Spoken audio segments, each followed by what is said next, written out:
Hello, I'm Joe Dillette. I'm working on a carving. This is a relief carving for a gun cabinet. The customer has a Tommy gun to put in this cabinet. It's a shallow relief, and the scene is going to be John Dillinger robbing a bank with the FBI chasing him. So going from left to right, that's done. John Dillinger coming out of the bank there. I have a Tommy gun in the center and going over to his wanted poster, and then the FBI is chasing him, and the FBI office is in the end on the right side. The drawing I've transferred, I'm using a carbon paper underneath, and I'm transferring it directly to the wood, to the black walnut. Now that I've got the markings on there, I can take a marking pen and darken it and then begin the carving. So the drawing is put onto the walnut, and I had to shift the drawing down a little bit because the rabbit, in other words, there's a lip under here, so it's quite thin right in about this far. So I had to pull the drawing down because I can't carve up that high. That will weaken that area. So my carving will be starting right about here and working down. So to begin with, we're going to start with V-tool. This is a 60-degree V-tool that I'm using. That means that the wings are at a 60-degree angle.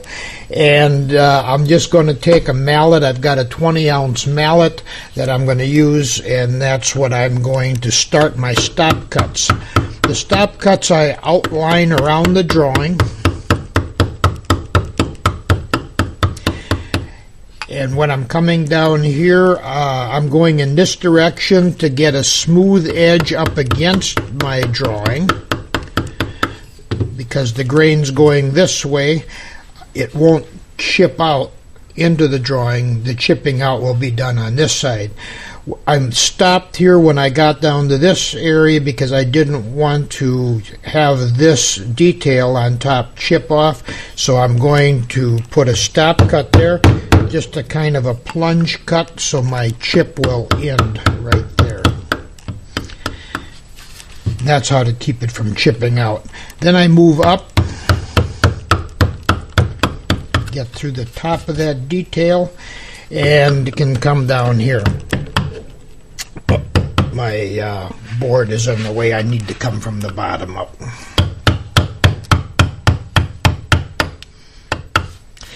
So you see I'm staying a little bit away from my lines.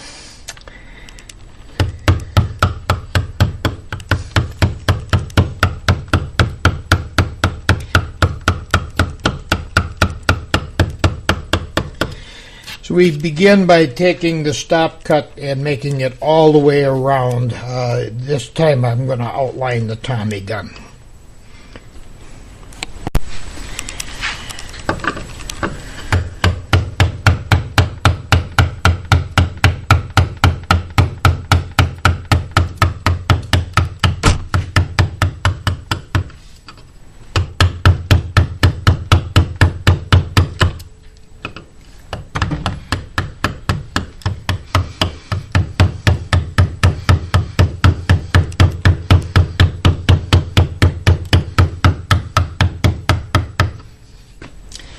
To keep that from breaking out, I need to come with my stop cut up this side, and that will stop the breakout like that.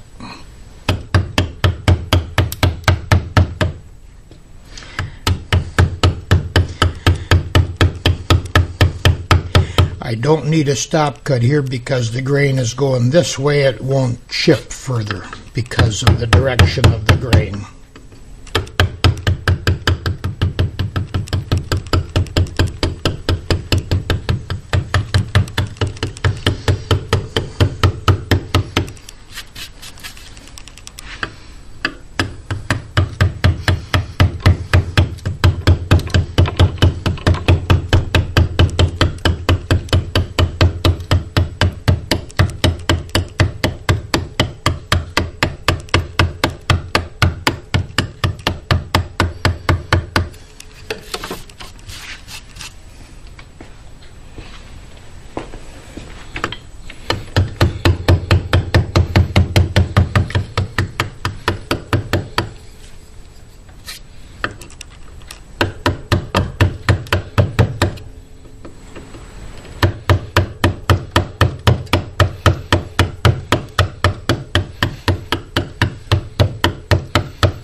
So I've stayed away from the lines a little bit.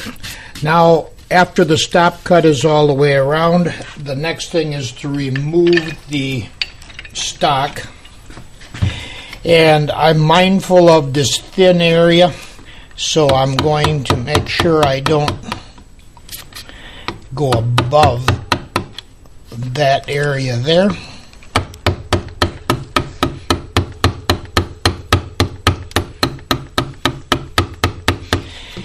I'm taking the chips out right down to the bottom of the stop cut. Then what I will do is I will go around and make the stop cut deeper, and I will then go back with the gouge to remove the background until I get down to the desired depth. Now this is a shallow relief, which means I'm not going to be going very deep. The wood is only about 3/4 of an inch thick. What is important in any kind of relief carving is when you are putting in the stop cuts to make sure that your stop cuts end up being vertical, not fanned out. So you have to lay the V-tool on the side so the wing is vertical. If you don't make the stop cuts vertical, what's going to happen is when you start cutting down and rounding off the, let's say, the Tommy gun here, things like this barrel is going to get too fat. So when you made the drawing, you drew the thing just as it should look, and you don't want to expand the thickness of everything. So in the end, where I went away from the cutting, the line, I have to come back and come right up against that line, and I have to make sure that the wing is vertical so the cut is straight down, it doesn't widen out.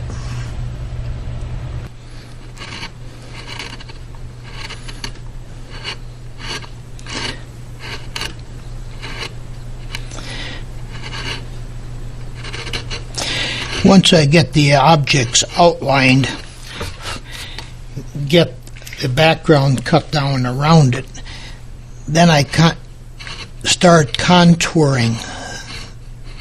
And right now this is the radiator of the car, and I know things go on this angle, down in that way, and down in this way for the back of the car as the car sweeps back. So I will keep these two planes going back. Now right down to the bottom here, that radiator is recessed back a little bit there. So without doing the stop cut, I'm just taking the corner of my chisel. I could have taken the V-tool and did the stop cut there also. Either way. This is the other headlight. Okay, now I'm going to the high point is going to be this corner of the radiator in the front of the car. And I'm going to start cutting the... So the stop cut I already made on the top of the fender, and I'm just coming right around the shroud of the hood right now. Okay, now in this area here, this is a deep area, so I'm going to take the V-tool, define that right straight down.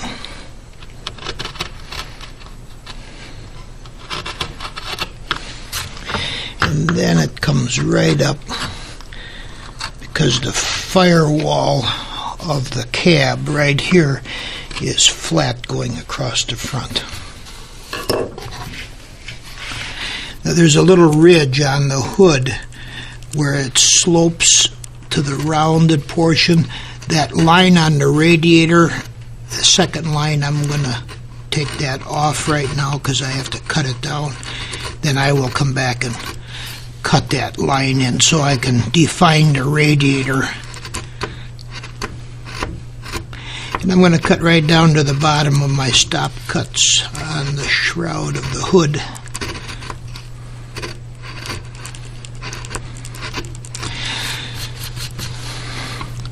So what I try to do is define the planes by making them very flat. If I rounded these planes at all, in fact I might even concave it in just to make sure it's not rounded out. If you round it out, then you lose the whole definition of the plane there. Okay, now the firewall is going to go in like this. So it's a plane coming shallow here and going deep to the bottom of the stop cut. I will follow that all the way up. Now where this FBI guy's got a pistol here in his head and all of that, I'm going to take the windshield right down, but I can't take him away. And I may have to go a little deeper with that FBI guy. Now I want to get a little separation here from the hood and the firewall, the top of the hood coming back.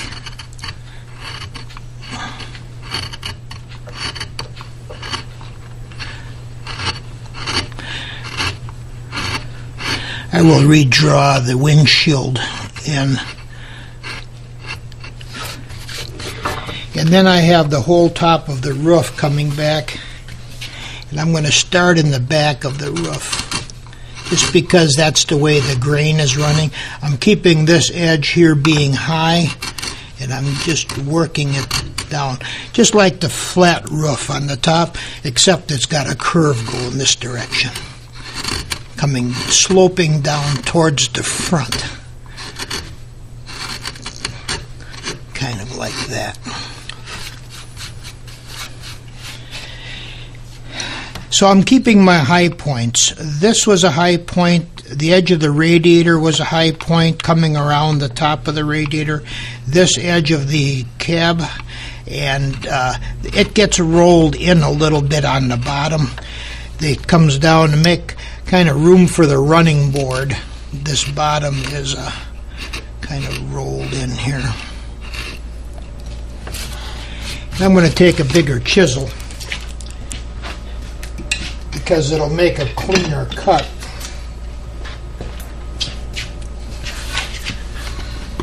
And work this plane back. So I'm going from shallow to deeper back here because it's sloping back the same plane is the hood. I don't worry about the drawing right now that I'm taking off the windows. I'm going to redraw that back on.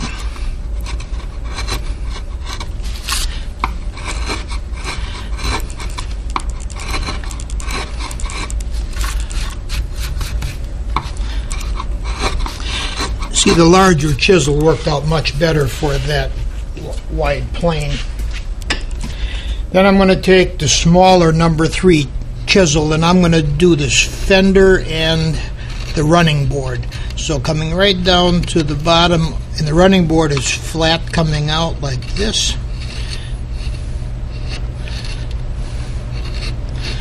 Now I'm going to have to cut the top of the fender in this direction coming down.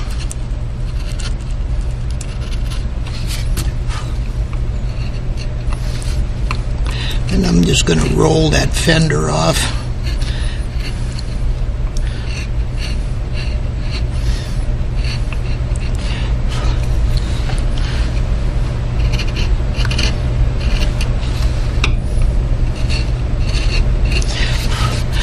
I'm going to take my V-tool and cut these stop cuts a little bit deeper around the running board.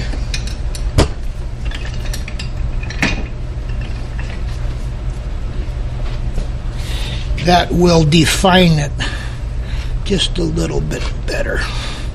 Come right down here.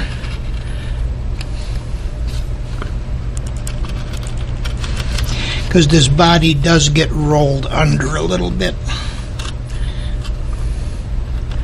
Then I'm going to come right up around the fender to here to there.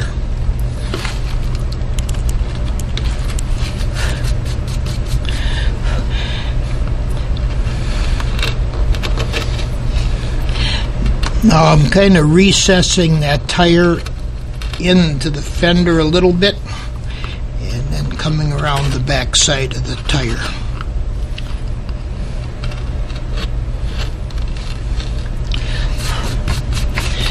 So I'm keeping these high points, and after I have my planes pretty well established, then I will narrow them down and get rid of them.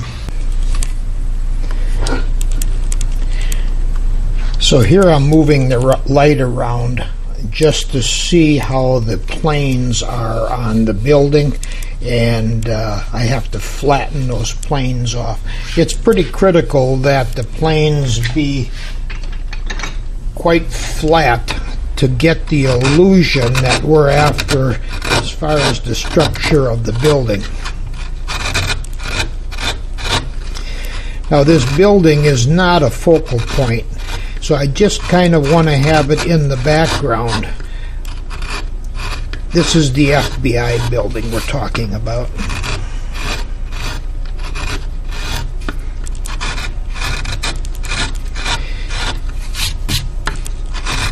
So by moving the light around, I can see how the shadow breaks on the plane, so it's easier to flatten it off. You can also see the car. The car is kind of a focal point. And here we have one of the FBI agents shooting a pistol out the window on the passenger side.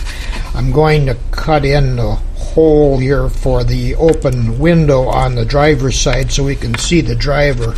However, the windshield, I am going to not cut a hole in the windshield. I'm just going to outline around it, kind of outline like I did here on the radiator. This car is moving, so I am not going to put spokes on the wheels because that kind of detail on the wheels would stop the action. So this car is going fast. On the other end, John Dillinger's car is sitting still in front of the bank waiting for the rest of his thugs to get in the car. So that will have the spokes on the wheels there.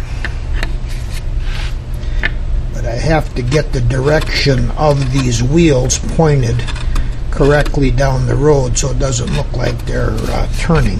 So it's coming right in this direction. And I will probably be adding some lines on the road behind the car, behind the wheels here, to kind of help show motion, a little bit of a speed with this car as they're coming in.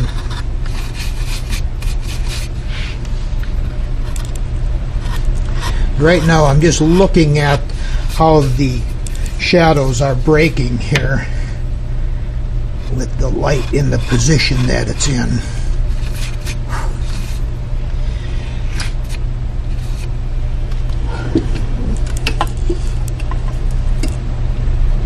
And if I shut the light off, hit the camera there, gives you a little different look. And trying to darken the shadows, the underside of the car, and that's some of the deeper areas there. And the trees, I'm not putting much detail in the trees. Now the real focal point is this Tommy gun, and that's right in the center.